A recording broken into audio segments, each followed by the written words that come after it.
In accordance with Section 5 of the Open Public Meetings Act, Chapter 231, Public Laws 1975, be advised that notice of this meeting was made by posting on the bulletin board at Town Hall and serving the officially designated newspapers a notice stating that this meeting would take place at the Town Hall at 7:30 on today, Tuesday, May 1st. Please stand to salute the flag.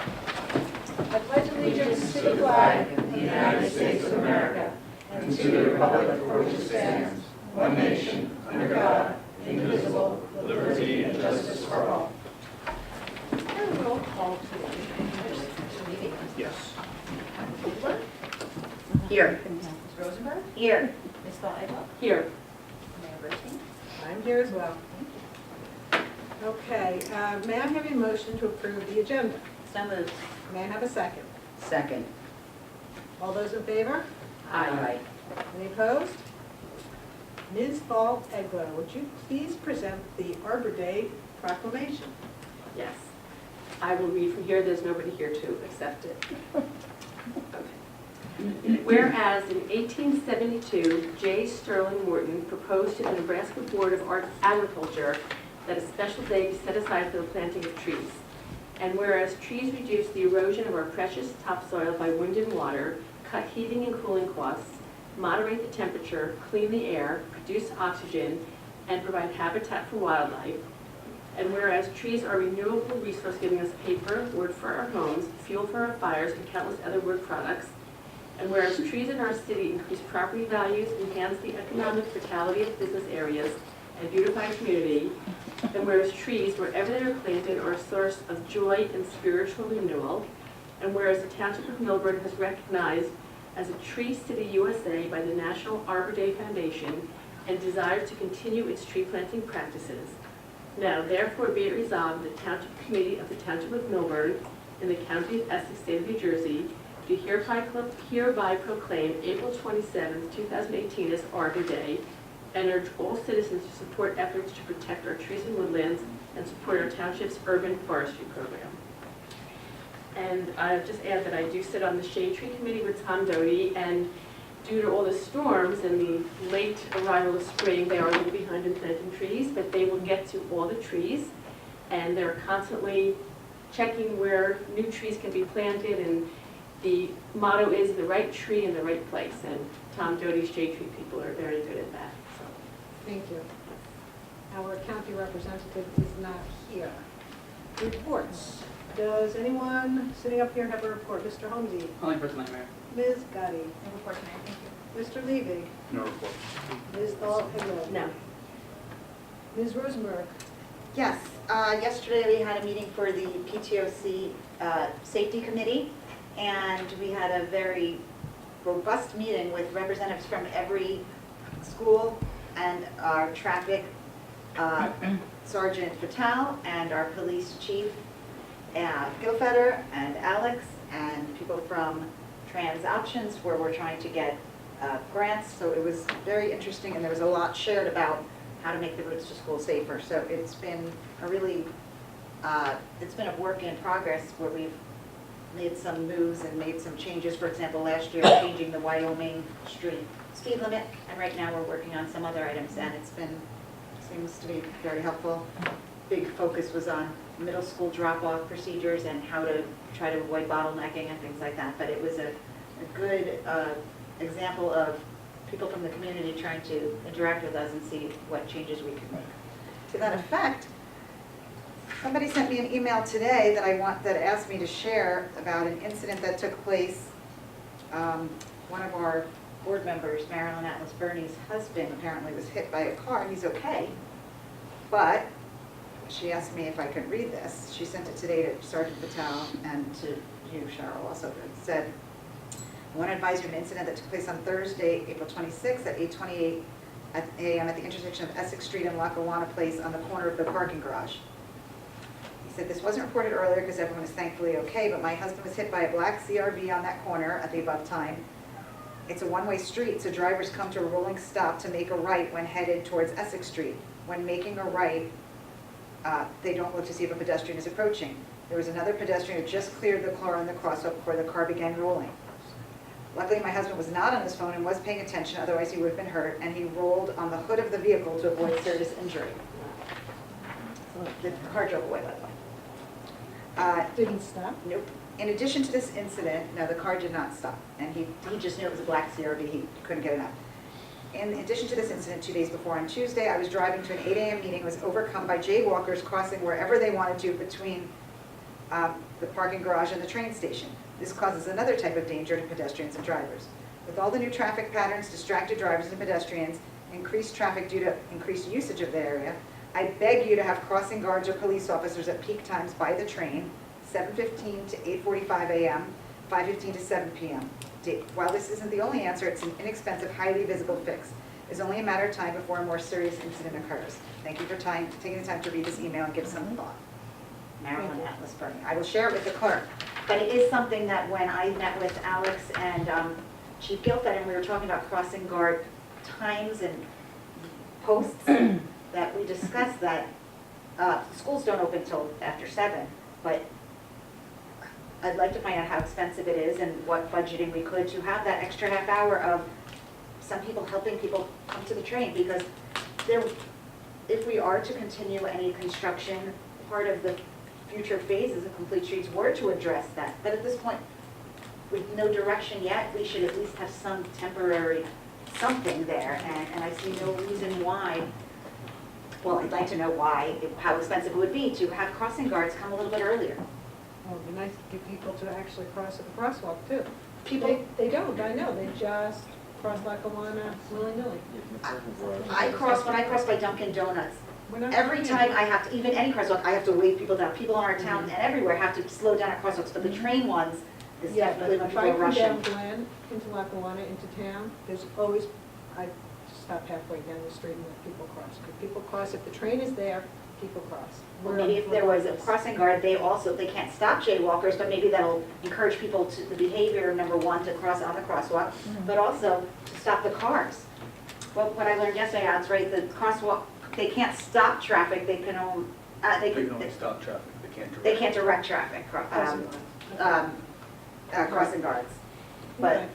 Well, it's, that, the way the exit is, that's a problem.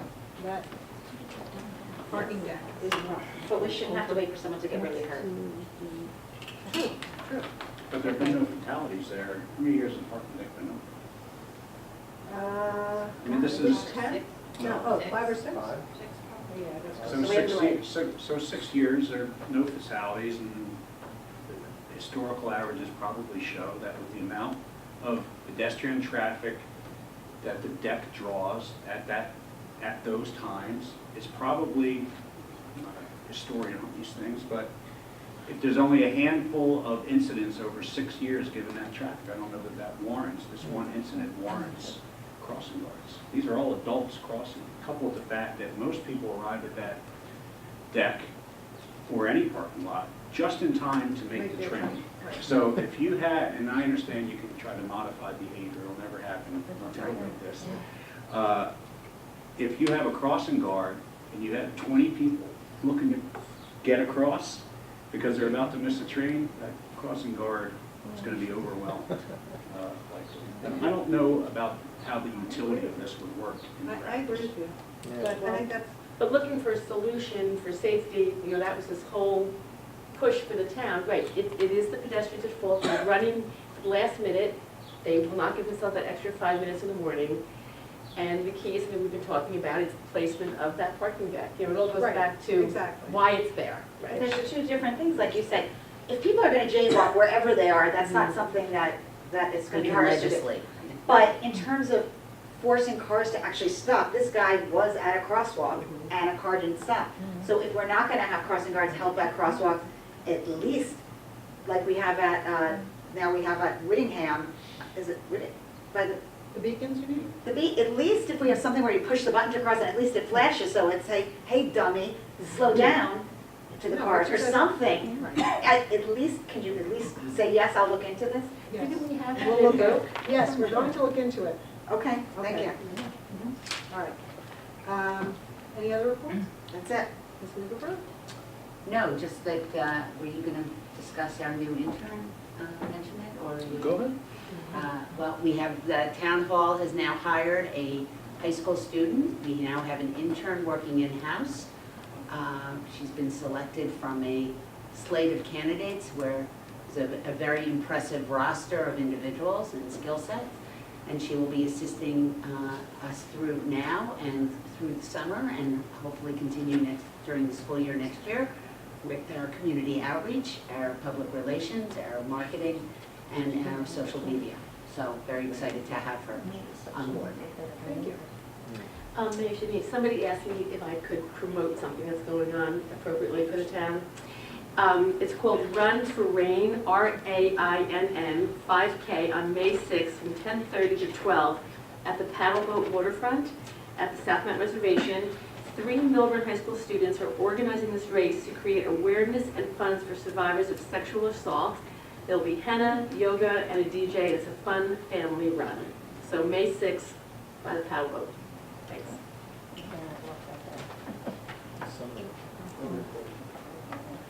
Did I ask you?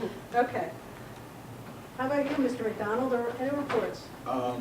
Just one brief sort of announcement, I guess, is with the warmer weather, we just want to make sure that our restaurants are coming in and getting their cafe licenses. We have put out a notice and a reminder, so you know there are things that happen when springtime hits, so we just want to make sure that everybody's aware of that. Okay, so I don't have any reports, but I did get a note from Partnership for Academic Competition Excellence that this is to notify us that the Millburn High School Quiz Bowl team in our area, which is good since we're Millburn, is ranked in the top 100 Quiz Bowl teams in the world per the High School Quiz Bowl rankings. And the Millburn High School team is advised by coaches Stephanie Greenberg and Jacqueline Powers and consists of players Dean Arnau, Andy Chen, Teddy McGuire, John Sanchez, and Ethan Janoj. They were ranked 46th in the midseason rankings announced in January. The high school Quiz Bowl rankings is an independent set of rankings using a mathematical formula to compare performances between teams across the U.S. and internationally. Congratulations to our Quiz Bowl team. And I think, what else do I have here? Yes, Fleet Week at Millburn High School, Friday, May 25th, 10 to 2. It was canceled last year because of inclement weather. Millburn High School will have an exciting event on Friday, May 25th in its own backyard. The U.S. Marines will be landing 4 helicopters for a static display that allows students, staff, and the community to interact with Marines, pilots, and tour aircraft. This event includes landing of 4 Marine Corps aircraft, an opportunity to walk through each aircraft and interact with Marine pilots, military working dog display, explosive ordnance robotics demonstration, demonstration of the different weapon systems that are used in the Marine Corps, and meet and greet with local Millburn police, fire, and EMTs. And I think finally, the Valerie Fund is having its 5K run walk in Verona Park on June 9th. So although those were not mine, I didn't have any committee reports, those are my reports. We do not have our county liaison here. George isn't here. So we'll go to the consent agenda. And the consent agenda items are bills list, authorized refund of tax overpayments, requesting approval of items of revenue and appropriation, Chapter 159 FEMA, award contract for summer bus services, award contract for municipal pool concession, authorized to apply and accept a sub-grant award of the Department of Law and Public Safety for Emergency Management Performance Grant Program funding, and for Chief Financial Officer to certify the availability of funds, to request permission from the County of Essex for the installation of a pedestrian-activated rapid flashing beacon and all associated crosswalk striping and signage, and to authorize a hold harmless agreement with Essex County, intersection of Essex Street and Home Street, and request permission from the County of request permission from the County of Essex for the installation of a W21 flashing beacon approaching the intersection of Hobart Gap, White Oak Ridge Road, and Hobart Avenue, and to authorize a hold harmless agreement with Essex County. Approval of fireworks display permit for Canoe Brook Country Club, approval of sidewalk cafe licenses, and approval of raffle licenses. Are there any comments or questions from the public? Please come up. With respect to the consent agenda items? Yes. Okay, thanks. Ed Mazer, Greenwood Drive. Alex and I have had an ongoing discussion for probably a year and a half on the intersection of Hobart Gap, Hobart Avenue, and White Oak Ridge. Could you give us some details as to what is actually being done in this phase of it? Yeah, so the W2-1 sign is a normal intersection approaching head sign, which in this case would be a plus or a cross intersection. And instead of being sort of a static sign, it'll be flashing to alert motorists of that intersection ahead. And then following that, we will also be applying some stop bars in better locations on both Hobart approaches. How many of those flashing signs do you propose? One coming down Hobart Gap and one coming on the White Oak Ridge Road towards the intersection. Okay. I've done, I don't want to get into discussion here, but I've done an analysis of the accidents over the last 2 years, and of the 16 that were in accident between somebody on Hobart and Hobart Gap and White Oak Ridge, 15 of the 16 were from people coming around the curve. So that's the location where it is desperately needed because of the lack of sight lines coming around. Correct. Yep. Agreed. When should that be put in? Well, we have this resolution on for approval, so, once we have that, we already have a quote ready for the signs. The signs will be ordered, I would say probably about 2 to 3 weeks. And then there's still other activity that you propose to do with respect to recommendations from the traffic consultant, is that correct? Well, there is a study, and then that will have to be a discussion for the township committee to have regarding those recommendations. Thank you. Thank you. Anyone else from the public have any questions or comments with respect to the consent agenda items? Anybody from the committee have any questions or comments with respect to the consent agenda items? Ms. Agler? Okay, so I have two. The short one, 18-121, the approval of fireworks for Canoe Brook Country Club. I know we do this every year. I'm just curious, have there been any complaints from neighbors in the past? Any backlash from this? Not for the 4th of July celebration I thought this was for June 30th. It is. there. Yeah, that's the 4th of July Right. celebration. Oh, that's their 4th of July? Okay, so Correct. that's always been no problems after the fact? Not to my knowledge. Okay. The next one, 18-119, which is the Home Street pedestrian activated rapid flashing beacon. Now, I did tell you I was going to speak to you. I've spoken to you about this for probably over a year. This is in front of Jane's Nails, and just ironically today at 5 o'clock I went to have my nails done. Irrelevant, but the manicurist did say right before I got there, a car came around Essex speeding, and because there happened to be 3 cars parked in front of Jane's Nails, that affects the sight lines. This goes to what Jody's saying, pedestrians and the people running for their trains. So she has been telling me this, and I've agreed with this for a long time, that there really needs to be a traffic light there.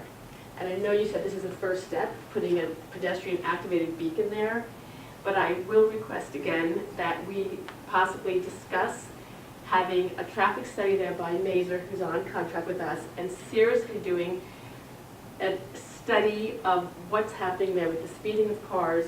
Is a traffic light appropriate? I know it would cost us money for the study, and the town pays for the traffic light. Is that how it works, Alex? But this is something that I really feel very strongly about. I think it's a very dangerous intersection. Not only does the Jane's Nails ladies tell me they see cars making a right-hand turn there. So you have people not stopping, you have the crosswalk where no one can see it. We have 2 crosswalks, which you said is going to be addressed. But I think this is something that I would request we talk about as a township committee, is getting a study there of the possibility of putting an actual traffic light. I think that if we do a study, we then hear what our consultant recommends. Correct, but we have to first ask them to study Right. that area seriously. Yes. Alex, was this part of any of the complete street studies? It was included in phase 2A, correct. So do we have any data that we can look at? You will have some data for that, but it's not going to be specific to that intersection, you know, in terms of what Committeewoman Eglo is looking at here. So 2A had nothing to do with? No, it did, but again, there was design features within that sort of attempted to address that area. I can remember we had that big meeting at the library, and what, shall they remain unnamed, design firm, wanted to put bump outs there. And I'm not in favor of bump outs, and I believe that a traffic light is really warranted. I don't know if the Well, traffic study how- would prove that, Sheriff Mayor, but Why don't we then can we? talk about having Yeah. our consultant look at that before we decide it ourselves? Okay, so is that something we want to have them look at before we spend the money to put this pedestrian activated flashing light there? Is that like a stopgap that we want to do? I don't think there's any harm in doing that, Mhm. because in the end, you can always move that if. Okay, It's not a permanent Correct. fixture. it's Correct. not permanent. We could also move it somewhere else if we That's what- decide later. I mean, Right, I that's think what I I heard was you just say, saying. Yes. Yeah. Sorry. believe me, take it if you can get it. Right. Because till we do Yeah. something else, at least have that. At least we have some kind of, Right, and something we could look into. Some kind of safety Study there. feature. Sure. That would be great, thank you. That makes sense. Okay. Anything else? No. Anyone else? May I have a motion to approve the resolutions listed on the consent agenda? So moved. May I have a second? second, Mr. Levy? Yes. Ms. Lieberberg? yes. Ms. Rosenberg? Yes. Ms. Paul Eglo? Yes. Mayor Barsting? Yes.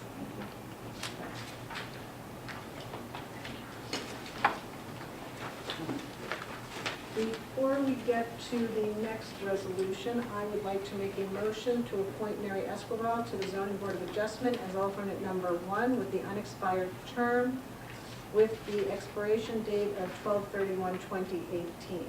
Second. May I have a second? May I have a second? May I have a vote? Mr. Levy? Yes, but I note that I think the protocol is to move to amend the agenda, to add that item, and then have that motion made. I don't think it's proper under Robert's rules to just add a motion, to add that kind of motion on the Fair agenda. enough. I approve it, but Well, let me you do need it to follow properly. proper procedure. Let me do it properly. I would like to move to Well, the amend. motion's already been made and seconded. I want you to withdraw the motion. Can I withdraw that first and second? Withdraw your second. Can I withdraw that It's first a and second? secondary reason. Seconder, can I withdraw the motion? Yes, please. Thank you. I've unseconded. Okay, I withdraw my motion. I move to amend the agenda to add a motion to appoint Mary Escobar to the Zoning Board of Adjustment. May I have a second? Second. Is that a voice vote or? Yes. Yes. Voice It's a voice vote,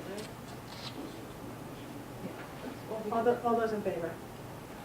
Aye. Any opposed? The agenda is amended.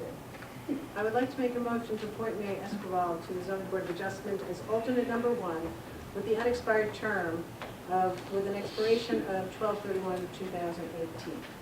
May I have a second? Second. Roll call. Mr. Levy? Yes. Ms. Lieberberg? Yes. Ms. Rosenberg? Yes. Ms. Paul Eglo? Yes. Mayor Barsting? Yes. Thank you. Thank you. Mr. Good thing we have a parliamentarian on the dais. Yes, true. It's not on my cheat sheet, so. Ms. Lieberberg is, I'm sorry.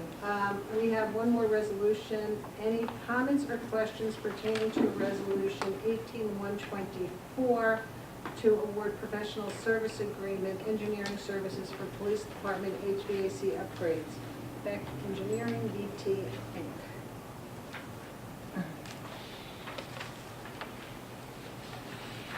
Any questions, any comments? No. No, it's good, okay. May I have a motion to, yeah, thank you. May I have a motion to approve resolution 18124? So moved. May I have a second? Second. Mr. Levy? Yes. Ms. Millburn? Yes. Ms. Rosenberg? Yes. Ms. Egloff? Yes. Mayor Barsney? Yes.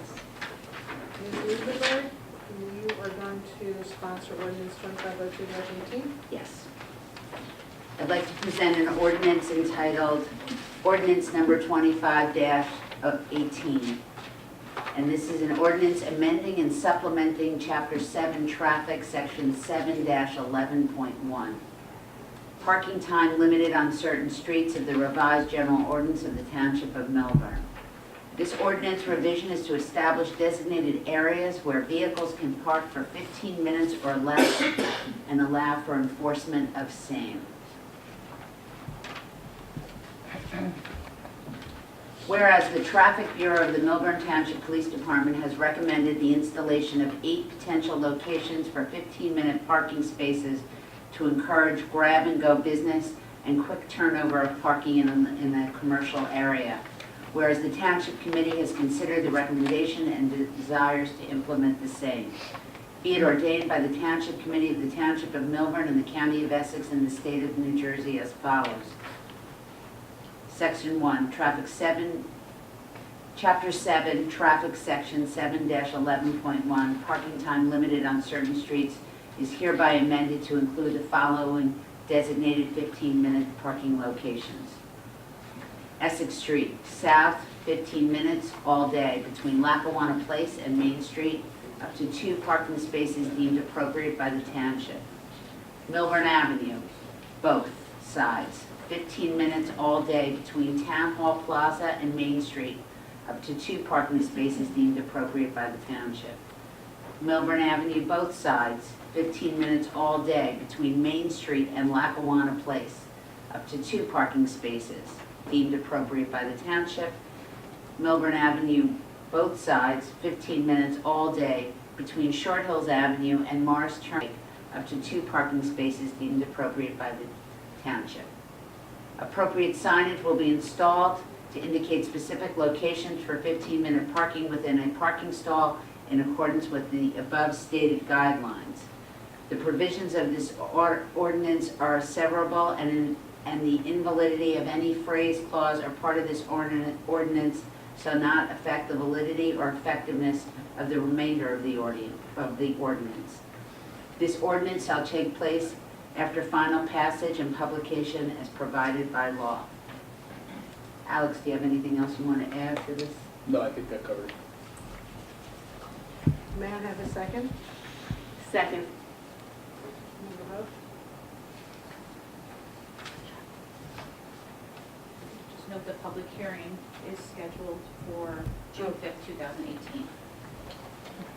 I moved, I'm yeah, sorry. yeah. I move that the ordinance be taken up and passed on final reading, and that the township clerk be authorized to have the ordinance published in accordance with the law in the item for hearing on final passage on Tuesday, June 5th, 2018. 2018. May I have a second? Second. Mr. Levy? Yes. Ms. Lieberberg? Yes. Ms. Rosenberg? Yes. Ms. Egloff? Yes. Mayor Barsney? Yes. Okay, new business. We have 2 items of new business. One is, we had a discussion about perhaps moving the town, I don't want to use the word dump. Recycling It's yard. not really a recycling center. Is it? Is that it? DPW. The Public Works yard, thank you, out of downtown. So I guess the question I have for the committee is whether we as a group are committed to moving the Public Works from downtown. And if so, perhaps we can create a subcommittee of folks who might be interested in pursuing that and seeing what's out there. So that's the question at the table. I think it's a good question to have at the table. Well, I- thoughts? I think that it would be a very good use of committee time, and I would be very interested in serving on that subcommittee. I would be happy to serve with Committeewoman Millburn. We've had some discussions about this, and there's some ideas that are tenable in town that would need some research, I'm sure lots of research. lots of research, but not impossible. No, I'm sure it's not impossible. I think that it would be prudent to also think about sharing with other towns, for example, on JFK or other locations that might give us some sort of shared services and some cost savings, so that should be explored as well. All right. Mr. Levy, any thoughts? I echo the comments of already been made. Okay, and I presume that if we're going to do that, we'd also be looking at what we might want to do with that area of downtown. Right? Okay. So I will think about putting a committee together, and by our next meeting, we should have, and if there are members of the public who might want to serve on this committee as well, I think that would, please let me know, or reach out to Christine. Or Christine, how much longer are you going to be A little bit, Okay. Christine or Megan, maybe? yes. Okay. My email will be open, so. Oh, okay, so it'll be accessible. Okay, so if anybody knows of anyone who they think would be appropriate to assist us in this endeavor, let us know. Thank you. The other piece of new business is there's a bill on the governor's desk aimed at potentially reducing the impact of the recent reduction of our state and local tax deductions. And the bill, I guess in short, suggests that we might be able to create some sort of a fund in the township that our taxpayers will then be able to make a charitable deduction, which will then go into the coffers of the town. So if that's actually going to be happening, I think that we should be in front of it and think about having an ordinance that will allow us to take advantage of that. And if we have it on our books before the legislature passes it, that would be okay. We couldn't do anything with it, but, so it's something we should think about, and if we're amenable, then I think we should direct our council to look at the legislation and start drafting something. I read what was provided to us, and it did say there are some administrative costs to the municipalities as well, so it would be interesting to find out first what What the effect would be on, and the burden on administration to the tax department. Do we have any idea? We could certainly look, dive deeper into it, but there would be some fund administration. You have to set up multiple accounts, but I think, we'll take a look at the full bill and get a better understanding for the committee. Of course.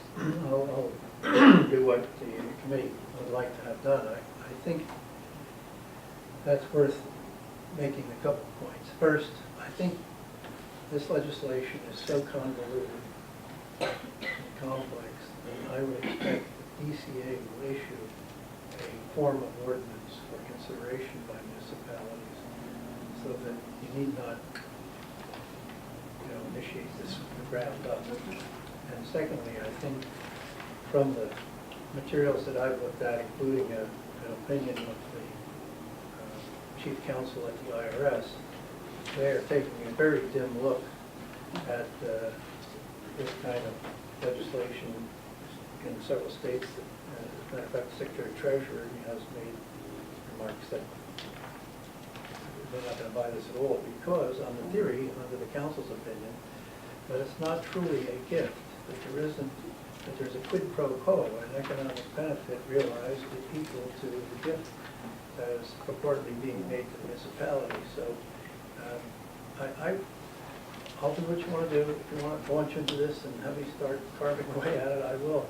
But I think at least to have the bill, for real, and maybe even to have some guidance from the Internal Revenue Service as to whether they're really going to buy this and allow people to make these deductions would be worth your while. And what the DCA is going to do. Yes. Okay. Yes, I have a comment on this too.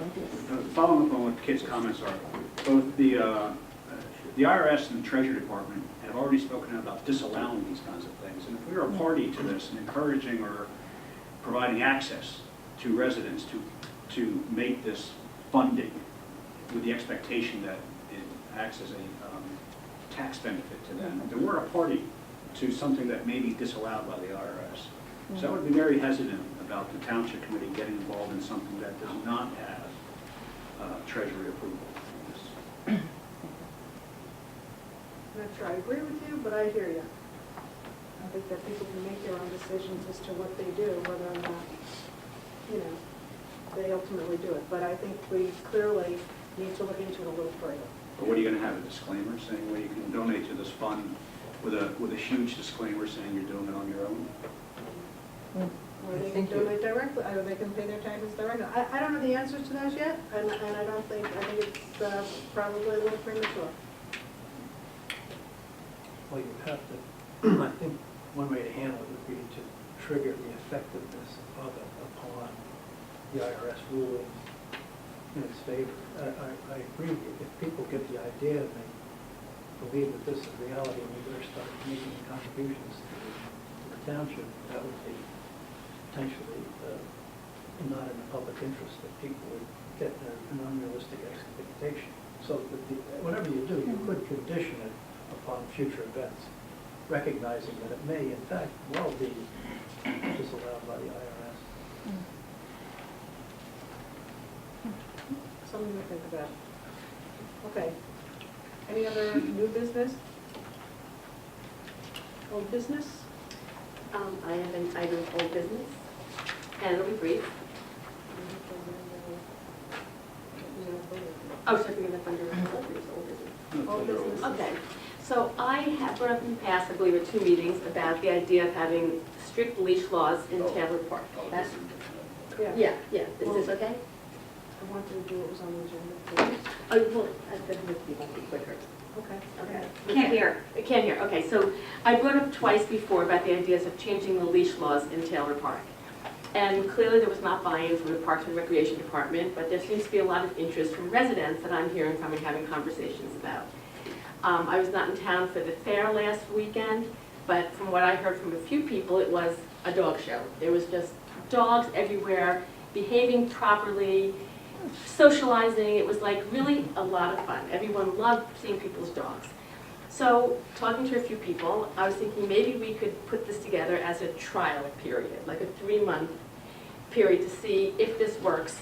A lot of people think the idea of walking your dog through Taylor Park on a leash is a great idea. They buy sandwiches at the deli, at Tinga, wherever. They want to be able to have this option. And I think this is something that we should be answering to the residents who don't understand why they can't walk their dog through the park on a leash, whereas almost every town you go to, in every country my husband and I go to, this is something that's a dog-friendly world. And I think that we should be cognizant and move with the times on this. And I don't know how my other committee people feel about this, and I want to. I'll chip. I have dogs, and I love dogs, but I also believe that we have a recreation commission that has been charged with overseeing our parks. And I think that by doing what you're doing is in my opinion, is overstepping and sort of overtaking that which we have asked the Recreation Commission to do. I think that if there are people who really want dogs in the park, the Rec Commission meetings are open. They can start going to the Rec Commission meetings and saying, we want dogs in our parks. But I don't think that it's our place when we have asked people to act as commissioners of these, of our various committees and to then say, well, yes, we've asked you to do this, but we're not going to take your advice and we're going to essentially override your recommendation. I just don't think that it's a good thing to do from where we're sitting. I hear you, and I think that these commissioners who are appointed to this commission are on for 5-year terms, and I don't think that they're changing and accepting that dogs are now a different part of the population. Everywhere you go, there's dogs, and not even service dogs, just that people are very comfortable walking their dogs through town, through the park, and I think that they're not being sensitive to maybe what the most residents I'm hearing from. So yes, I know the next meeting is May 9th, I believe. Yeah. Yeah, and I'm going to be out of town, or I would definitely go there to speak as a resident of South Mountain Section who has a dog. So, yeah, I think that residents should go on May 9th and plead their case to the commissioners. I sat in on the rec commission meeting where this was addressed and reported it out. And some of the concerns addressed by the rec commission, many of them were dog owners, as in mine, were that it's difficult to police the leash laws in any park. It's difficult to police not just keeping dogs on leashes, but making sure that owners pick up after their dogs. And it was also expressed that not everyone is a dog lover or dog person. And there are many people, both in town and out, who enjoy the park and don't want to have a fear of dogs. And there are many people who fear dogs, even though they're on leashes. And the concerns are expressed to these commissioners that owners have to be responsible. And while the rule is dogs have to be on leashes, not all the times they will, or perhaps the dog exits the leash, or the owner lets go or can't control the dog, and there's a confrontation in the park, and people don't want to walk in our parks in fear, whatever minority position that is among residents or non-residents. So those are some of the concerns expressed by the rec commission. I agree with Mayor Bernstein that we do have a rec commission. I think it's important to defer to their views who have studied this, and while there may have been a number of dogs. I was at the fair and didn't notice it to be a dog party. There were dogs, but I don't think that we should deviate from the wisdom of the rec commission based on the comments of a few dog owners who prefer to walk their dogs responsibly in Taylor Park. I will encourage people to go to the meeting on May 9th, Wednesday night, at 7:30 Gerald Park.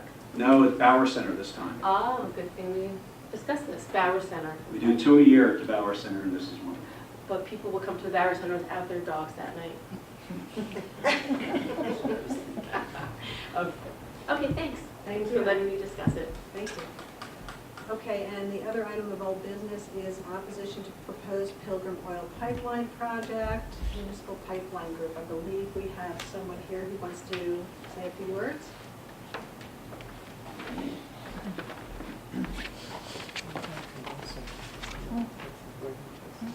Good evening, everyone. My name is Trish Cameron. I'm a Millburn resident of 8 years. I'm also the former manager of energy and sustainability for Anna Taylor and a climate corps fellow with the Environmental Defense Fund. I want to thank the committee for allowing me to share my thoughts tonight, and I hope you find them informative. I spent a lot of time talking with the Chatham Borough Council President, Len Resto, who leads the Municipal Pipeline Group. It's a group of 15 municipalities from Essex, Morris, Bergen, Passaic, Somerset, and Union counties who are all prepared to legally challenge the Pilgrim Pipeline project if necessary. I'm here tonight to ask Millburn to join that group. I believe the Pilgrim Pipeline poses a significant threat to the health of our environment, the safety and quality of our drinking water, the value of our property, and it will provide us with no economic benefit. The Pilgrim Pipeline Project proposes 2 parallel pipelines carrying back and shale oil, which is a product of fracking, south from Albany, New York to Linden, New Jersey, and it will send refined products such as kerosene back north. This will go through the Ramapo River, Buried Valley aquifers, Passaic River, and the Highlands region, as well as densely populated New York and New Jersey towns, including Livingston, Florham Park, Chatham Borough, Madison, Chatham Township, and Berkeley Heights. The key issues for Millburn are that it will cross the Passaic River, which is a major source of our drinking water, and also New Jersey American Water purchases water for us from Madison and Livingston, which are also along the pipeline. Construction drilling alone causes damage to these waterways. However, should there be a spill, it could be decades before our drinking water is safe to consume again. Also, the route through Livingston, Chatham, and Madison would impact the property values of our neighboring communities. And any construction jobs that might be created for this project would likely go to out-of-state firms, but from Texas with the technical expertise to do so. And also there have been analyses that say that there will be a net region job loss, as the losses at the ports will outnumber the gains of folks that will be operating and maintaining the pipeline. In mid-2017, the project applied for permits with the New York Department of Environmental Protection. That department has requested additional information, but it's neither granted nor denied approval for the project. But New Jersey, should they approve the project, it works a little bit different here in New Jersey. The New Jersey Department of Environmental Protection must respond to any requests for projects approval like that within 90 days, which is why it's important that anyone who's interested in opposing a project like this should be prepared for a prompt and effective response. As of February of this year, Pilgrim has officially registered 3 lobbyists in the state of New Jersey, which leads me personally to believe that they're starting to get interested in thinking about the next steps. We have a history of opposition of this project here in New Jersey. In January of 2015, Millburn passed a resolution opposing the project, along with 45 other New Jersey towns, the New Jersey Assembly, and the New Jersey Senate. PSC&G has denied them access to their rights of way. And again, we formed this official municipal pipeline group in 2016 with 15 of our neighboring municipalities. They've retained the legal counsel of Scarini Hollenbeck and other towns that are in similar situations to ours who don't have a town that actually goes through the pipeline project's route itself, but is concerned about their water supply, like Wyckoff, have joined this group. So currently, the requirements to join the group are that it's currently funded by these other municipalities for the standby status that we're in. However, financial support would only be required if the funds are needed to officially oppose the permits in New Jersey, and the funds that are there are depleted.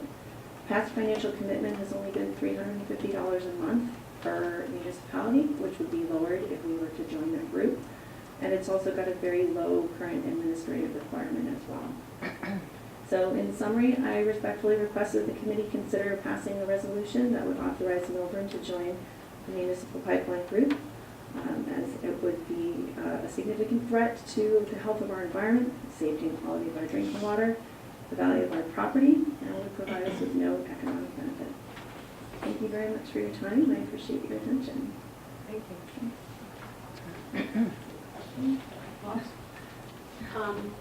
So this came before the Environmental Commission, which is how I first heard about this.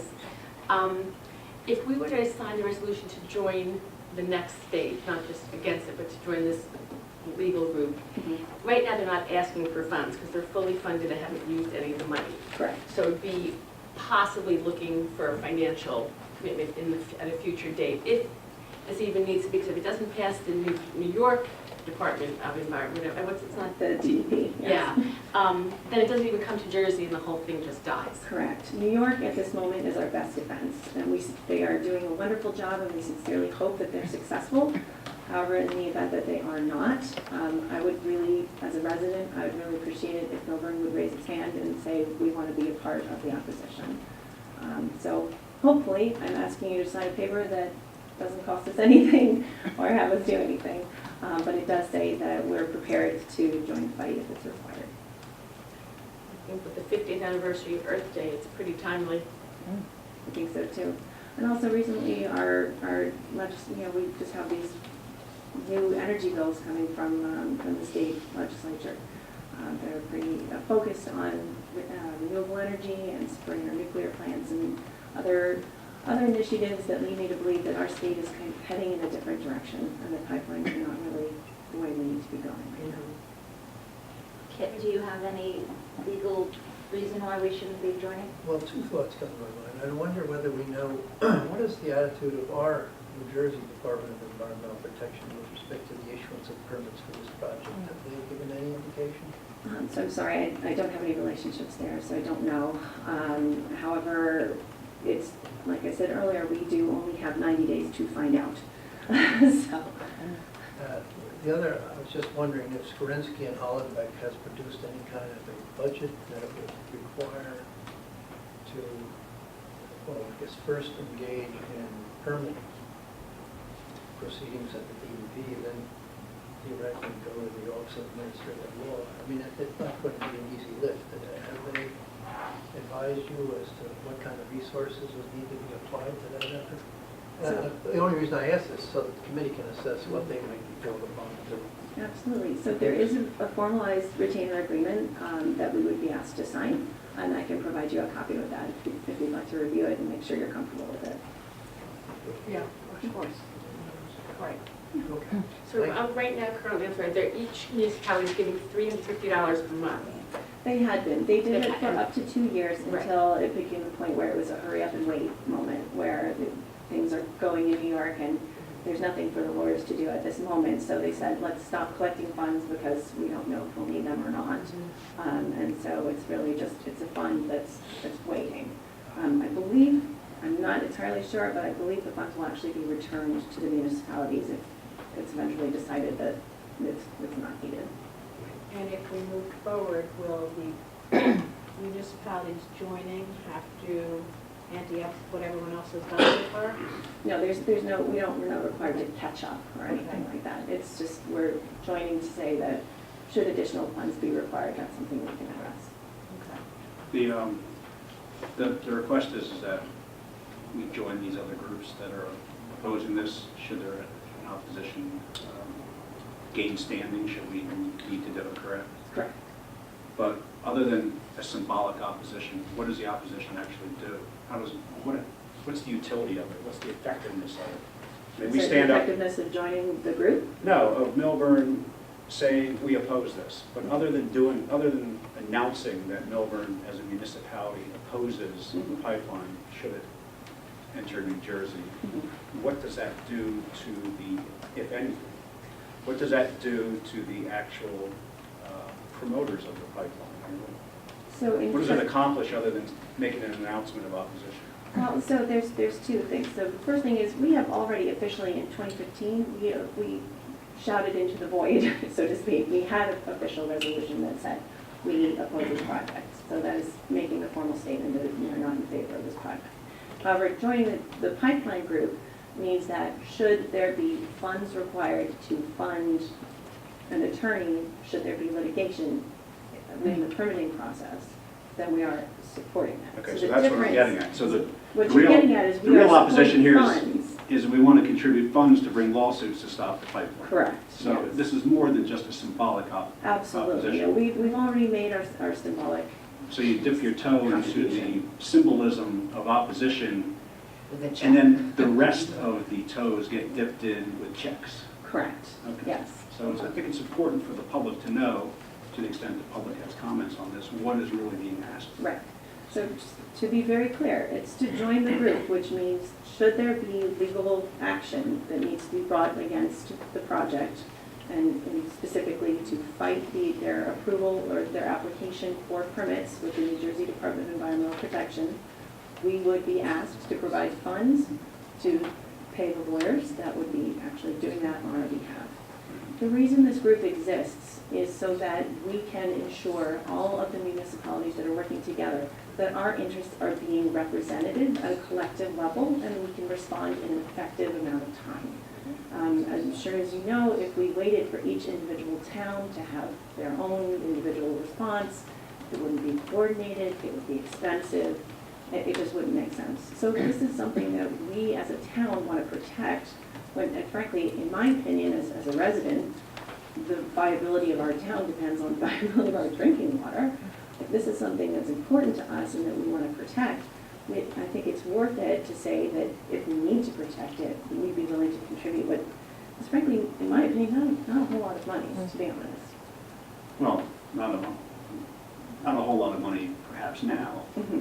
but perhaps a whole lot of taxpayer money should these lawsuits begin, and we're asked to continue to contribute. Correct. To fund the At that lawsuits. time, you would have the opportunity to make that decision. What I'm asking you is to be at the table so that you can make that decision when the time comes. Well, we could do that anytime, right? You could, You but can if join you- at any time, there's no deadline on joining. There's no urgency in doing it now. It can be done at any time, should the will of the community be that we do this. I would respectfully ask you to consider the amount of time it takes anything to happen from a legal perspective in the committee setting. If you have to wait, if we decide that now is the time, they've applied for a permit, let's say they apply for a permit on the 1st, let's say they do it today, we have days to respond before all of that opportunity is over. There's no opportunity after 90 days from the moment they submit that application to the DEP. So what I'm saying is, if we say that we would like to be at the table so that we can contribute, should we be required to contribute, timing is in fact important. And so if we don't join now or in the next month or two, should something happen, it may be too late. We may not be able to contribute. Do you think it would be of utility that should the township committee consider this, that representatives of the Pilgrim? The Pilgrim Pipeline. Representatives of Pilgrim Pipeline present about what may be the proponents of this project? To give us a candid, and give the community really a candid overview of the pros and cons of this. So there is an excellent website run by a group called the Coalition Against Pilgrim Pipelines. They have I think it's a 10-page document that lists both the pros and the cons that could be considered in the project. I'd be more than willing to share them with you. In the interest of time, you probably don't want me going through it right now, but I'd be happy to share them with you because they do cover pretty much every argument one could make for the pipeline. And if I'm being perfectly honest, really the only benefit is operational expense savings for that company.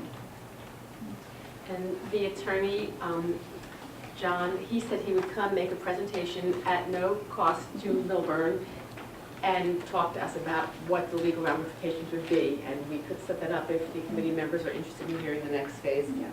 And also the Chatham Borough Council President would also be willing to speak to as well, if that would make you feel comfortable. How many municipalities are part of this group? 15. Well, John Scagnelli, he's the lawyer who's seeking to get retained by us, right? For, Well- what you have to see if it's a good cause, and Len Resto would come with him and present their perspective. And they're And- explaining what they would do. So I think is that something that we're interested in hearing? I would be interested in having Len and John come and make a formal presentation. Sure. Okay, that would be great then. Great. Get in touch with them. Would you get in touch with them and then get in touch with Christine too? I have one question. Oh, sure. Do you know when it's going to come before the New York legislature again? So I believe it's under the purview of the New York Department The of Department of Environmental So Protection. it's really up to them. Unlike New Jersey, they can take however long they wish to review a project and either approve or deny permits for that. But again, in New Jersey, it's very different. Thank you. Thank you. Thank you very much for your time.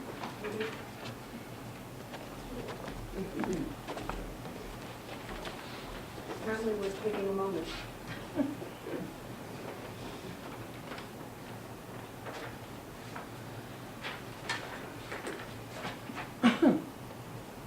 Well, I guess I could say thank you, Trish, for coming and starting the Yes. conversation. Thank you very much for your time.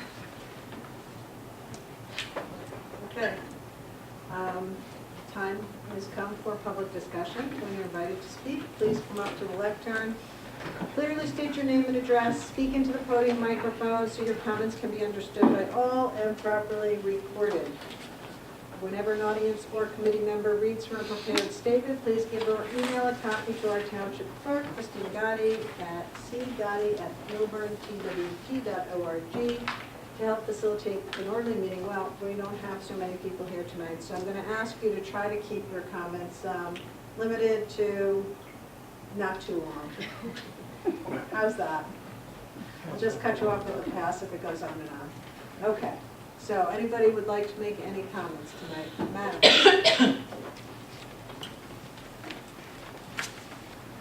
Carol Malakirsch, 93 Cedar Street, and I've been waiting for a nice quiet night to offer this food for thought.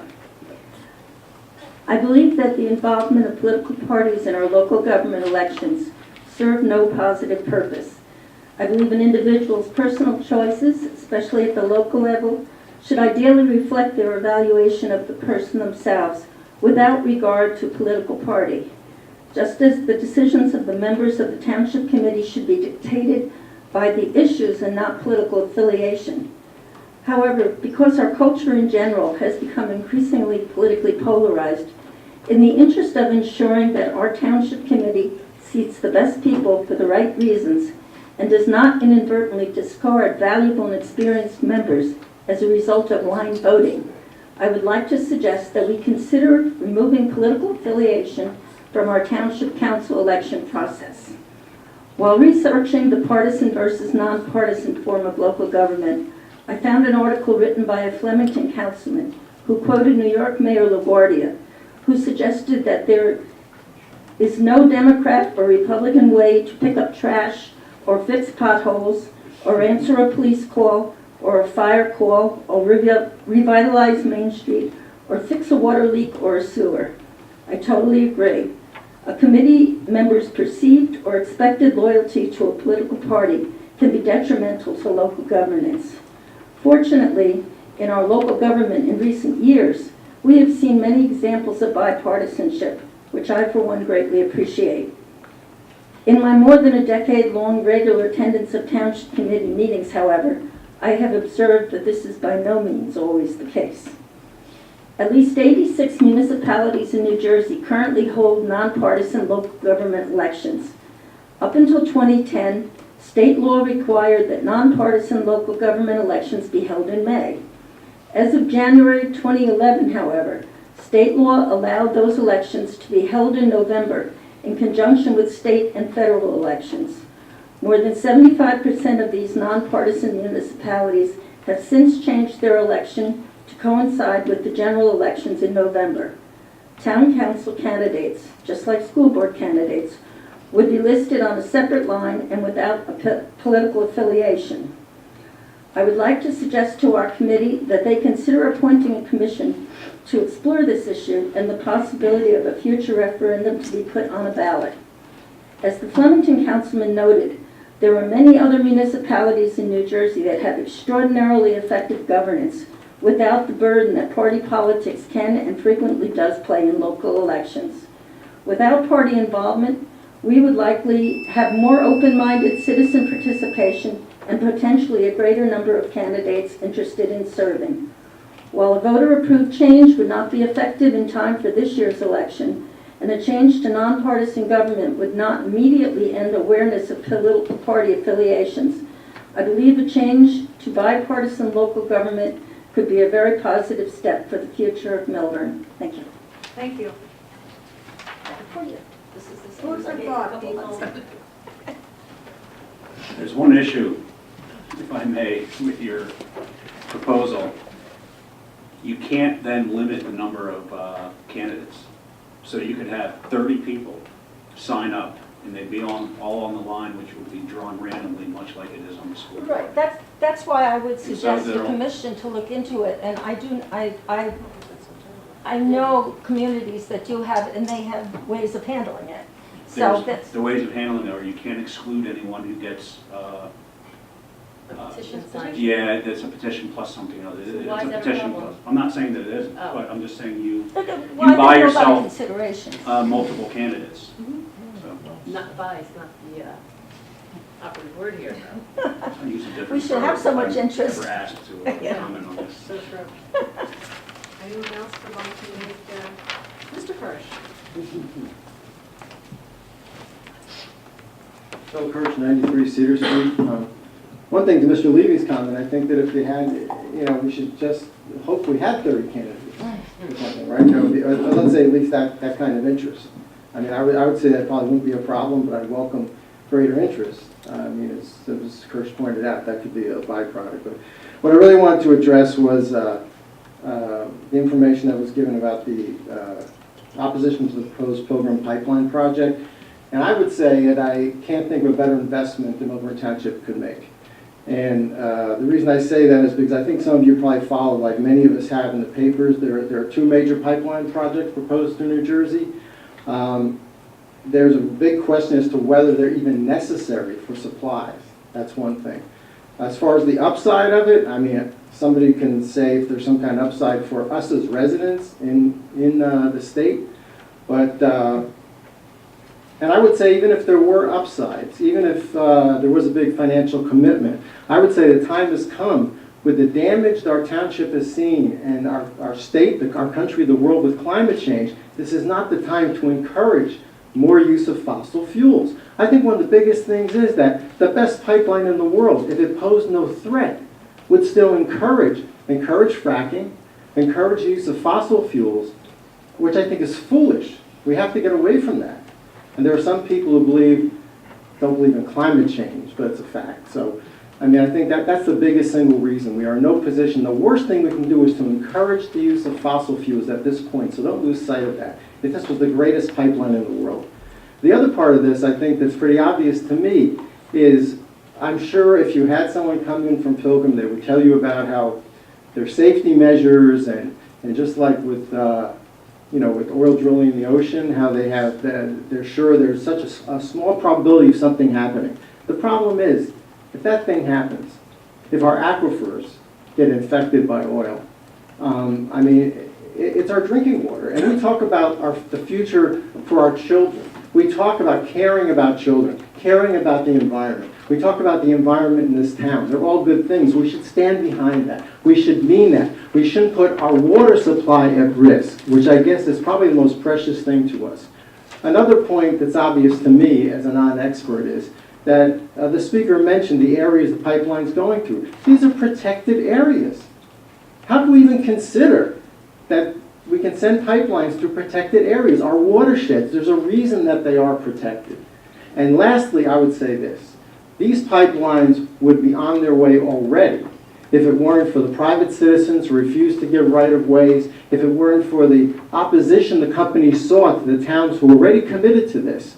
And that's why the process has been slowed, and that's why these pipelines aren't on their way right now. And that's probably the biggest reason why Millburn or any other town should commit now, line up and show your opposition. And you may never need to use that. It may stop in New York State, but it's going to stop because the opposition is lined up. And Millburn should get on board, and they should do it as soon as possible. Thank you. Thank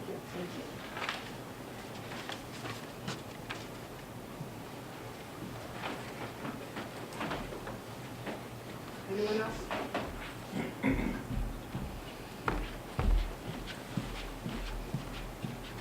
Hi, Tara Purpose, 206 Millburn Avenue and Green Nectar Juicery. Hi, everybody. I came in a little bit late, and I don't know if you guys had already talked about this as part of the crosswalk out on Millburn Avenue. Was that one of the crosswalks you were talking about with blinking lights? No. All right, so I have a few things that I just wanted to bring up and kind of get some feedback on. At the last meeting, you guys voted on putting out a bid to remove flexible parking. Right, all right, so can we get an update on what that status is? Sure.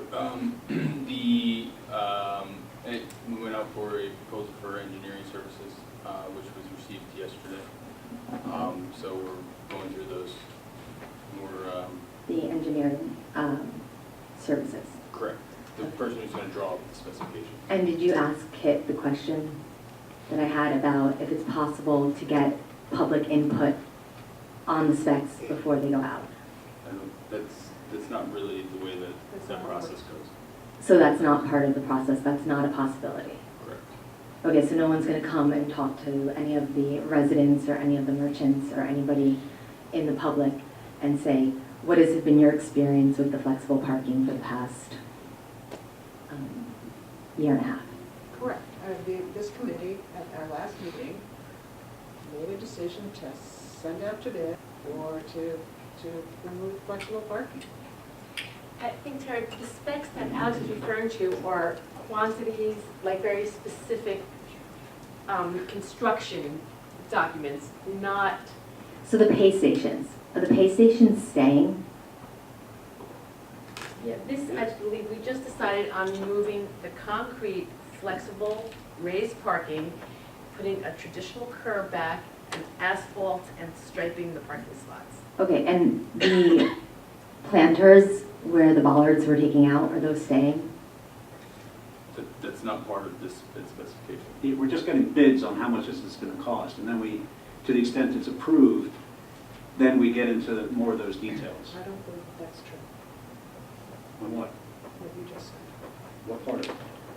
I believe that. Cheryl, can you speak into, I don't, Yes, I can't it's hear you. my understanding that if the bids come back under engineer's estimates, at or under near the engineer's estimates, you have committed to No, doing you the work. haven't circulated the language recently, and we can still walk from it. Well, I'm not sure what you were reading. On the the statute that you sent around, there are different criteria that once you go out to bid, that you don't have to exercise the bid and actually do the project. There are different criteria. There are criteria for, you mean for the rejection of a bid? Yes. I think maybe Alan, she just sent that. Well, I don't know. Yeah. Can't hear. All right, here's the story. If you go out to bid, public advertisement, and a bidder comes in with a bid which qualifies and which is in line with the engineer's estimate, you're obliged to award it. Unless you fall into one of those categories. 4 or 5 of them. Yeah, there are 4 or 5 of them, none of which I think would be applicable here. Well, Unless you. that's a separate story, but there's criteria that exist that preclude you from having to accept the bid. Someone sent it around. Yeah, there are criteria for rejection of the bid. Right. Because you want to abandon the project. You know, anybody here want to abandon the project? Well, that's separate. Well, That's a What separate was the discussion. criteria you're asking? No, I understand, but he asked the question rhetorically. yeah, I did. Well, It We'll go on record seems saying- to me as, I would abandon it. in reading over those abandonment of the project, a major change in the specifications. which Right. I cannot We don't have to go through all 5 of them, but there I'm there are actually curious criteria. what the specifications are, because I didn't see that letter. No, there wasn't a letter, isn't it? The statute, it was a statute or a reg? Yeah, it's a statute. Statute, okay. It was sent around, I thought it was by your office, but it might have been by Alex. But it was sent around by somebody in administration here that I looked at before we even approved this. So my only point is there criteria that exist that once you go out to bid, now whether we intend to exercise those criteria, if we qualify, is a What is the separate discussion. criteria? haven't committed to Okay. memory, so. No, it's all right, that's all right. That's why I asked Kit, and one of them was abandoning the project, and it's below, it wasn't a reasonable, it's Substantially beyond. it costs more than you expected, or something like that. There's a bunch of Substantially criteria. beyond the money that you have available to appropriate for the project. Right. You're going to abandon the project, you're going to change the specifications substantially, and there's another one that I can't. If you don't like, if I think of the bidder who came back as someone you had a bad experience with, or someone you wouldn't work with again, That's not one of those. that wasn't one of them? Yeah, No. but there is a separate requirement. If someone bids on the project, which you have previously had bad experience, which means you had to terminate them on the prior contract, you don't have to accept the bid. But that's not among these. Oh, that's good. It's very limited situation under which you get to reject. But is the question at hand, But they are available. what are the specifications for accepting a bid, or what are the specifications that would, I think she's asking about what specifically would be in the plans. Right, I want to know what's going to happen, if it's going to happen, when it's going to happen. Well, Well, at this point, the bid specifications have not been drawn up, so I think that in terms of what was approved at the previous meeting, the committee had approved going out to bids for the removal of flexible parking. There was no discussion of anything else in terms of planters, pay stations, or anything like that. Correct. Flexible parking, which is the raised concrete portion in which people park on, from the bollards out to the street. And as far as timeline, I think there was a commitment, to my understanding and what I'm working on, the assumption of is a commitment to have this work done during the summer, mostly in the month of August. Okay, so then the next part of this process is getting the firm that you just, right, the people that are going to make the specs. Correct. And then that is going to be put out to bid. Advertised in accordance with law and put up. And then we're going to figure out if that meets the criteria or not to do the project. No, I think it's a little bit backwards. In other words, we'll have to look at the bids. There'll be a bid opening. And they'll determine, based on that bid opening, whether or not they're going to move forward, or if there's a basis to not move forward. I have the statute. 48:11-13.2. Lowest bid substantially exceeds the cost estimates for the goods or services, substantially exceeds the contracting unit's appropriation for the goods or services, governing body of the contracting unit decides to abandon the project or provision performance for the goods or services. Contracting unit wants to substantially revise the specifications for the goods or services. The purposes or provisions of both, and it's more technical, are being violated with other statutes, and there's another technical one too. So the ones I just mentioned are the main ones that, in my view, would likely apply, if any of them apply. Okay, and at what point? And this was sent around by Alex. At what point do we have to get county approval for this project? Yes, you would need to get county approval through a street opening permit. At what point in the process does that happen? That would happen as we go through the specifications, as we work with the engineer on the project. Okay, great. So in terms of the crosswalk in front of Town Hall on Millburn Avenue, there's going to be some lights put up? No.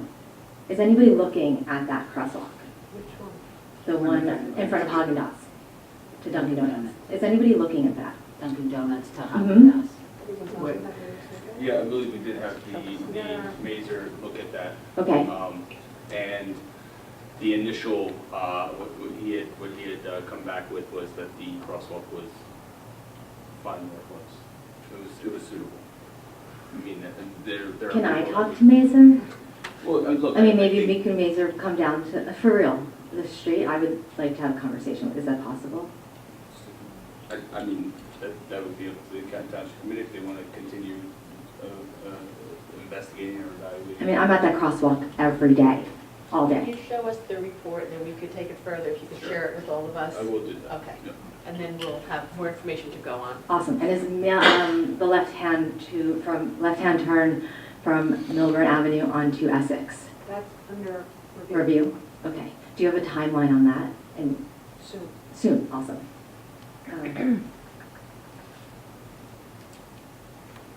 Oh, today someone came into the store and they put in something in the pay station. It said, like, you get holiday parking.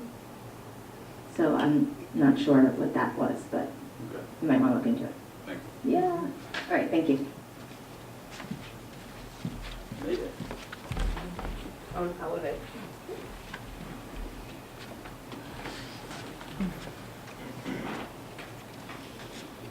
Carrie Eller, 343 Millburn Avenue. On the specifications, Diane used, I think, the word traditional. I've heard other curb line. The elevated parking is to the bollards. That is not the traditional curb line. The traditional curb line is, if you want to utilize, to the utility poles, which are now in the middle of the sidewalk. Wait, I mean, I meant a traditional curb. I just meant a curb. A curb. Yeah, that's what I meant. But why is the town, we're back to, I hate to say back to a prior township committee, of making the decisions, pulling something out, that's your prerogative.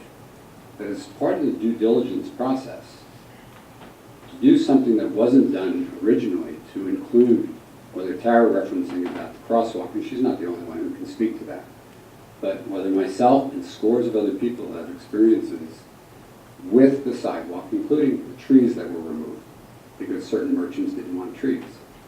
Whether that new curb line is going to be Belgian block or concrete. Whether it's just going to go back to the bollards or it's going to go back to the original, what the county and what the terminology is, cartway width. which would be, unfortunately, and not to a great expense, but to where the new light poles have been installed. There seems to be a couple less every so often as they get knocked over. But why not consider at least the possibility of going back to the original curb line, which would require relocating the light poles, which some might say should just go away because they're not pretty, they're not attractive. They can be offset, it's not a large expense. But the larger question is, I'm not selling you on that concept. What I'm asking again is, I think there's even greater things than perhaps what the original curb line was. And I don't know what those may be, but one for sure would be putting back the trees that were removed on the entire stretch of Millburn Avenue from the corner on my side of the street all the way down to Dunkin' Donuts. There were trees, a lot of trees over the years. Many were taken down, they were the wrong species. There's many species that can be corrected. Tying it into the pay stations. They're a disaster in so many ways, but it's really, really funny to watch people try to use the one in front of our building in the sun. You can't see it. To see people go under the awnings to try and see it, or go back and use, get a picture of their license plate, or other towns are utilizing, we're in Asbury Park this past weekend. And there's a number in the parking space. You put that into the pay station. I know we spent the money. We've had this conversation before. What's spent is spent, what's sunk is sunk.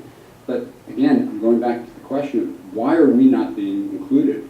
And I'll tie this in if you give me the time to just talk about the DMDA afterward, which that is the utility that we, the township, are utilizing to gain business knowledge. Why are we doing this from the top down without including us in it?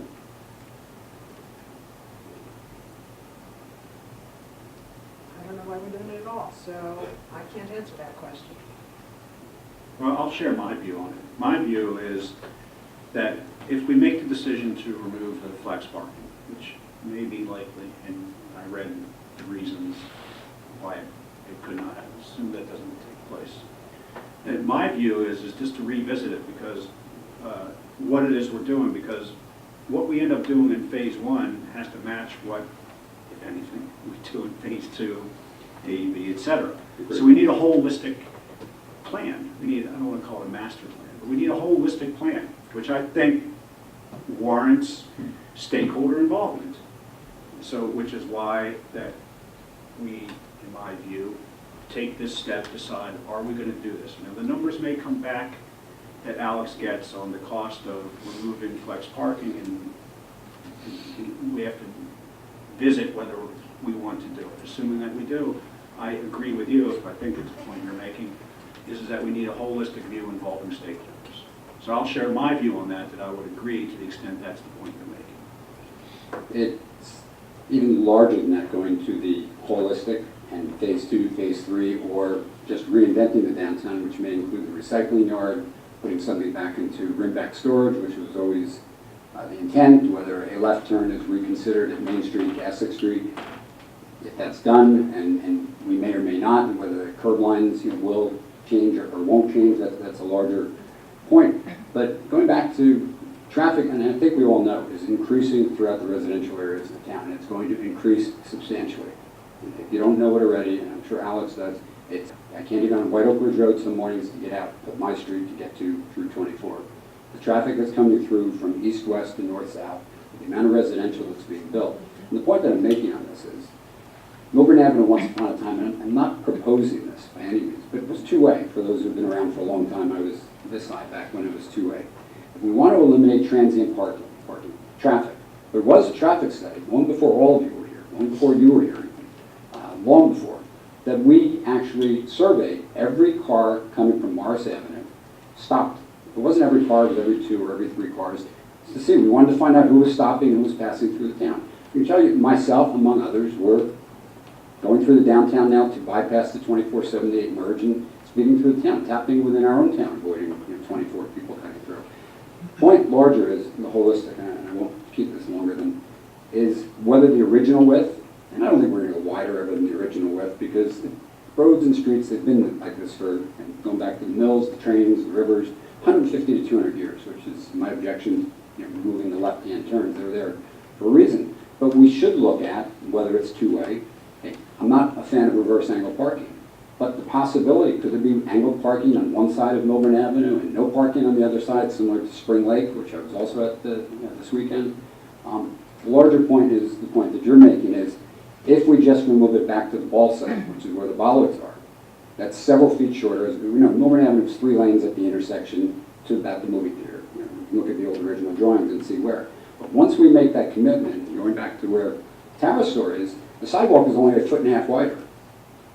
So at what point, you know, if we're going to just follow, you know, so to speak, the trail that, you know, went over the land and through the woods and follow the bollards, I don't suggest that as being the right course. I support the removal of the concrete. I would like to see it reevaluated, whether holistically or from a greater planning sense, inclusive of other things that are coming down the road for this town, including perhaps, you know, affordable housing, which, you know, overlay and other things are going to follow, you know, forth with this. Separately, as me speaking, I don't either believe it will happen this summer. I will certainly campaign to stop it happening this summer, to be done. Excuse me? I will substantially campaign to have it not done this summer under the premise that it's being done at the bollards. It's going to the traditional, what I'll call the traditional curb line. I substantially support that, whether it should include removing the lights or the crosswalks, as long as it doesn't stop something else from occurring in the future if we decide that we so choose. We. I will always use the word we, provided it's dummied down to us dummies on the street to have a say as it's done in, and I'll show you from Madison to Chatham to Summit. I'll rattle off 75 towns that do it differently than what was done under a prior township committee. Just go about and do it the right way, and I'm all in. Right, that's on that time. I would like to respond to you. Sure. I believe that the raised concrete parking is a terrible mistake, and if we can at least start by removing that and making the streets a little more parking friendly, that we would be wrong to not let this go through. If the bids come in at what the engineer specs think they should come in, to not go through with that, we've really heard from the public. This is what everyone said was the biggest, there's a lot of mistakes. But this one piece, parking on raised concrete, which I just had parallel park to get to the meeting, it makes no sense, it's dangerous, and you've been saying for years, it's dirty, it's oil stained. I'm all for doing it to the right point, as long as we don't The point sacrifice that you say is the right point. the original curb. Okay, I don't think you guys should really have a debate about this right I'm now. just- I just- just saying, right, but I'm just saying. I agree it's unsafe, it's unsightly, among other things, it's unattractive, it causes people not to come to town, and we should do it. And I mean, just the fact that it hasn't been done as I have suggested or tried to stop it for a year and a half doesn't mean that we should jump into an empty swimming pool. And that's my description. I just have a question for Mr. Heller. Sorry. He talked about the study that was done way before any of us got here. That was also done, if it was way before any of us got here, at a time where Waze, Google Maps, and all those kinds of GPS didn't exist. And there's a lot of data now that, I can't speak to Millburn because I don't have Millburn data, but a lot of communities around the country are suffering through parking issues at certain points or caused by accidents or whatever reason that navigation assistance draws motorists through their town. Do you have an opinion on the extent to which Waze, Google Maps, and other GPS have increased substantially, if at all, traffic through town, which wouldn't be avoided by any fix that we do? Absolutely, from going to other towns, same point made, including cars that are still on some antiquated map systems, find their way down Browning, down to Canoe Brook, looking for a back way into the mall. Absolutely, but traffic in itself has increased, and that's causing navigation, causing people to go off and go look for the shortcuts. There's no question. I would make the argument that I could bring any number of planners, traffic engineers and the like, that would tell you the same way, you keep putting more lanes in the Holland Tunnel, you know, to get through, but there's still only 2 lanes, and you get, you know, that squeeze. And you put more parking in New York City, it doesn't cure the parking problem or the parking crisis. I would tell you, opinion, not fact, but others would come and say the same thing. You return the parking spaces to Main Street, and would say, oh my God, how horrible, we'll get rid of 2 lanes of traffic on each side. I was part of the opposition to tried to stop that some years ago when Mr. McDermott, led that to be done. I would tell you that if we went one lane each direction, put the parking back, you will reduce the amount of traffic coming down Old Churchill Road over a period of time. I will tell you the same thing on Millburn Avenue. If, again, schools, there's other considerations. But if you did the same thing on Millburn Avenue and left Essex Street as a bypass, and Millburn Avenue as 2 lanes one direction, 1 lane the other, because it was at the intersection, it was 5 lanes. But basically a 4-lane road. But if through the town, if that could be accomplished, you would reduce the amount of transient traffic. There's no question, because people are going to go to the path of least resistance. Right now, when I try to go out of my street, I can't get on the 24 to 7. Try to get onto Morris Avenue. I can't even get to Morris Avenue. So I'm cutting through Hemlock and cutting through down Hobart. The cars are cutting through Summit to get through to Glenside, to get down to the Reservation Road, and they're just coming and coming and coming. They're going to come with the thousands, literally thousands of units that are in the planning and construction stage, and Florham Park, Madison, Chatham, and beyond, and they're coming. And a larger point, if I may, and to you is, if I may, to the mayors of other adjacent communities, NJDOT, I believe there's a semi-easy short-term fix, and the lanes have never been readdressed 24 to 78, both directions. By the way, coming Newark, our direction, if you haven't noticed, the same thing is occurring. There wasn't ever the traffic, and if the lane changes, it's the reduction of a lane. It's 78, for that matter, is 4 lanes of traffic going east, when the road splits to express and local. 24, we get 1 lane going to each. You have to pick. You have to change lanes. If you go 24 east versus you have 3 lanes going down, which go down to 2, and there's a lane to get off before to get to 78. There's the one to come into Millburn. Then you got to decide whether you're going into Express. There's plenty of room under that bridge.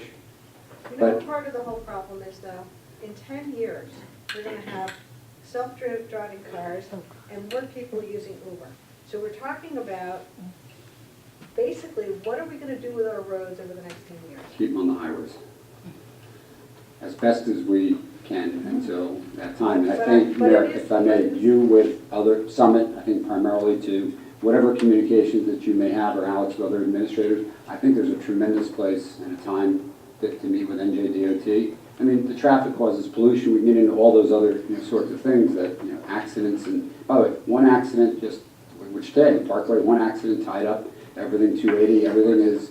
So I think if we can do our part to lessen that, I think it will help lessen the traffic to some degree, and maybe some other mode of transportation, including backpacks. Let's plant the flying cars. We actually have an investment small in one of those companies, and it's more for delivery and the like rather than for all of us to get up into the car. But, if I may, DMDA, just briefly, and I didn't hear if Jody had a report or not. I came a little bit late to the meeting. Was there a DMDA report? No DMDA report. But there was a meeting this week? There was a meeting last week. Any update? Because I certainly would like to update what I think I know, but curious as to, I didn't hear anything from the meeting. We had a small group meeting, and we were just, the group is led by Cassie as president. We discussed that. I reported that at the last meeting. How many people were at the board members? 7, maybe 6, not a lot, including the 2, Alex and I. I wasn't there. It was more of a brainstorming session. If I may update, at least council, if not the public, I think 6 weeks ago, I may be off, you voted to continue the DMDA. I'd come up with a revote. I think it was wrong. I thought there was a better way to do it. Funding has been given to the DMDA for the first half of the year. Since that meeting, since that night, the director is no longer here. The president has resigned.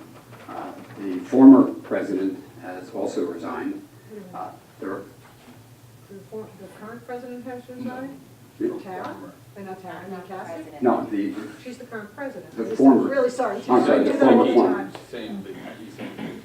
No, well, Vicky Former. from prior, and then Former. And former. DJ is Okay. gone. But he's also former. Okay. Two formers. Sorry, Okay. nomenclature. There's no director. From what I understand, there's no plans for a director. There's money that's sitting in account. They're still paying rent.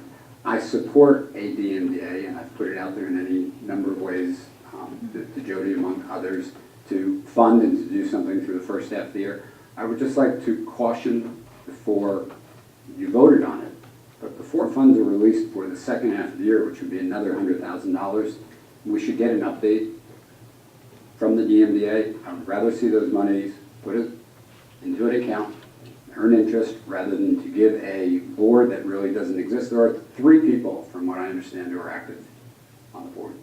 The other, I think, 9, plus ex aficionado, are basically not to be found. So there's 3 people. They promised, and again, DJ left, but he promised you that next morning on Indeed, which was a ridiculous thing, and Jack, I'm sure you would know, it's not where you would go to look for an executive director for the DMDA. But there's no plans to get one. Right, but he's no longer. Agreed. But okay? Cassie is not, I mean, she's busy with her business, I'm not going to speak for her, but I think between now and certainly well before June 30th, before we fund again. We told them we were going to give them a chance. That's what they asked us. Nancy was here, Cassie was here, and others were here.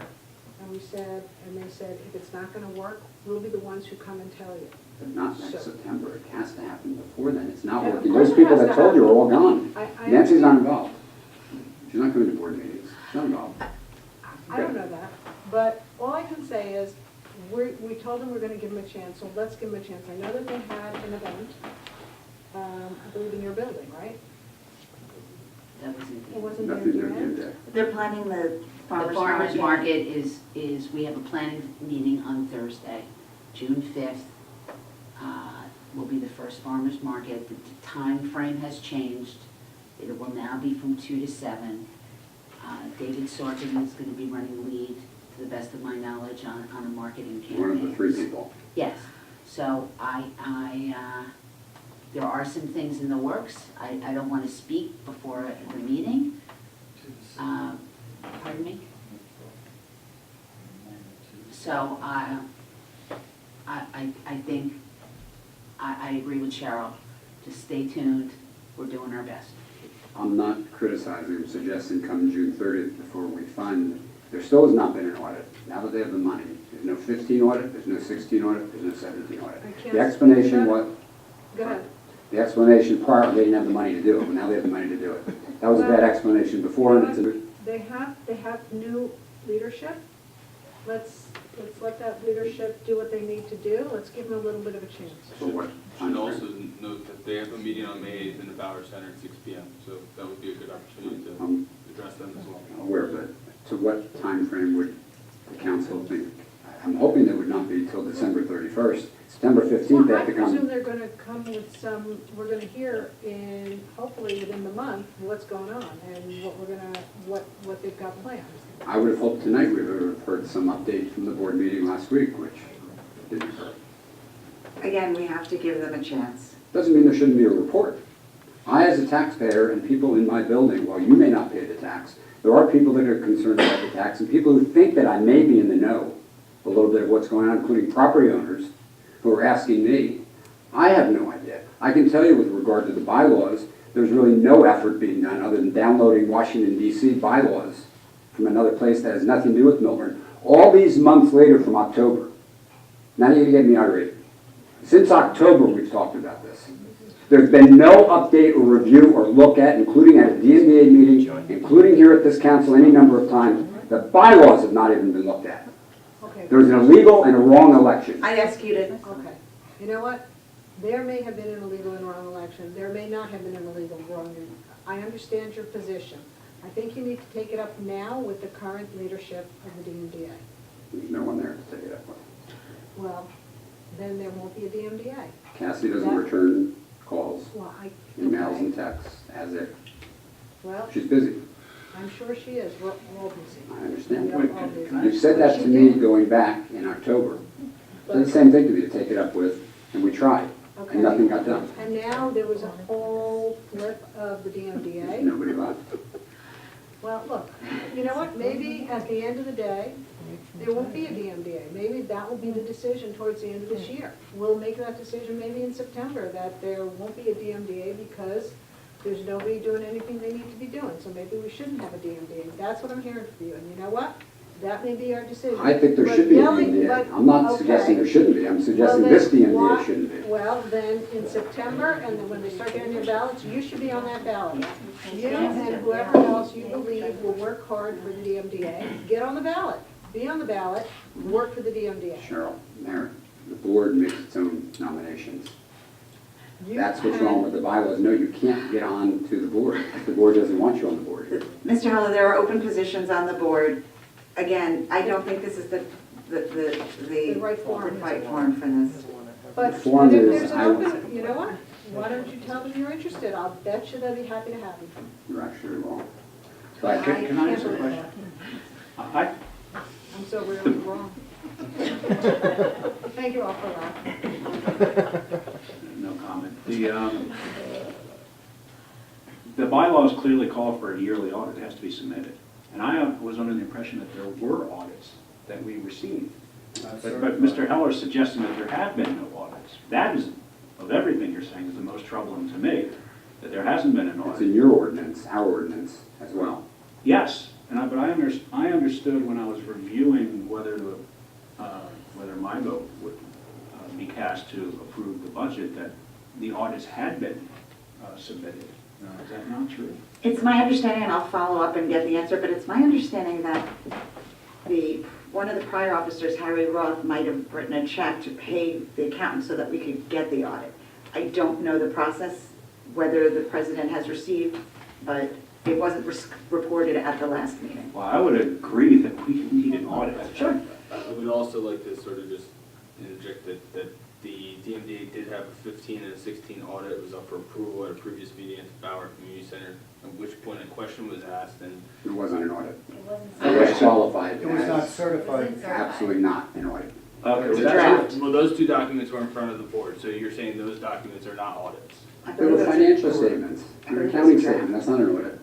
Well, an audit doesn't have to be a gap, but it still has to be an audit. Our So- ordinance defines what it should be. As a gap?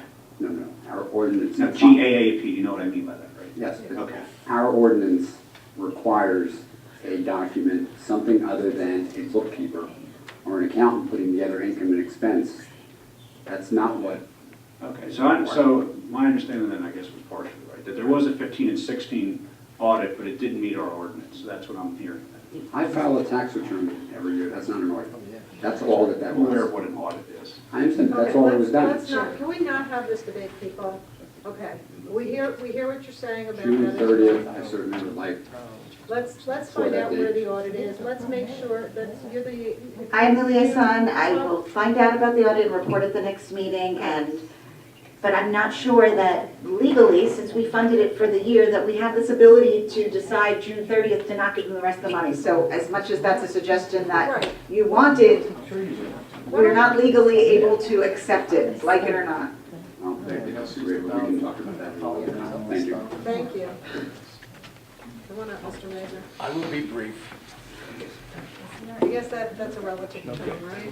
No, even under the 3 minutes. Before I spoke, Mr. Mazur? yes, Ed Mazur, Greenwood Drive. 2 years ago, my wife was involved in an accident at the intersection that we discussed earlier, Hobart Gap, White Oak Ridge. I looked at it and, it seemed very limited sight lines. I subsequently became aware of 3 other accidents that had happened in a short period of time. I sent a letter to the police chief suggesting that things be looked at, and the response was that's a county road, it was kicked to go talk to the county. And as a layman, I think you know how that went. And basically, nothing was done. I had to push it. 2 years later, Alex is now doing things. We're in a situation, I went to the police, and Crystal Woods, I guess she's a secretary to the chief, we've got a very good database as far as providing accident data at every intersection. The 4 I knew about, they popped up. I've subsequently updated it, and I'm getting the information basically a day after I ask for it. There's a treasure trove of real data that we have there. We now have a traffic consultant. What I would suggest, Ms. Lieberberg, you mentioned that we now have an intern. Between the traffic consultant, the database we have, an intern, we can come up with information as far as where we're having accidents in town, that the traffic consultant can look at and say, this is unusual, these are too high. We have a street pattern in town that is very irregular, except for the Wyoming area. Very few streets are on a grid. We've got a lot of streets with limited sight lines, things like that, stop lines that are set 10 feet before the intersection. And this doesn't have to be a major project. You spend $4 million basically for 4 blocks in town. I don't want to get in whether it was good or bad. I'd suggest you spend $5,000 or $10,000 with a traffic consultant to do the other 99% in town, see where there's accidents, see if things can be done, whether it's sight lines, whether it's the stop lines, whether it's enforcement, or whether we need additional stop signs, etc. You've got the data. I'd suggest between an intern and a traffic consultant that you start working on that. Thank you. Does anyone else want to turn before I go back up? Nope? Okay, thanks. Quick question. Are we, Identify yourself. Tara Purpose, 206 Millburn Avenue and Green Nectar Juicery. Arterial design. Is that over? What does that mean? Like, are they still under contract? Do we owe them any money? Have they been paid? What's the current status with Arterial? We do not owe them any money. Okay, and there's no outstanding anything? It's all done. All right. Does anybody ever like call them and tell them about the light poles that fall down or things that get hit? Is there any communication between the township and Arterial? Not on those, not on that most. So nobody's been like, have they ever come back and been like, how's the project going? What's going on? How did we do? Really? What? Cheryl? Is that a bizarre question to ask? I don't think it's bizarre at all. If it was my project and I had gotten awards for it and like had all this kind of, publicity about it and then just walked away from it and never came back to check or see what was going on and the light bulbs that fell down. I'm not sure it's a fair description that they walked away. They weren't invited back. I'm sure they were. Well, okay, that's good information too. So I'm not sure how the relationship ended. Okay. But I just think I think someone should tell them that like light poles are falling down because trucks are hitting them. That's important information. Okay. Thank you. Anyone else? Going once, going twice? Motion to adjourn. Second? Thank you.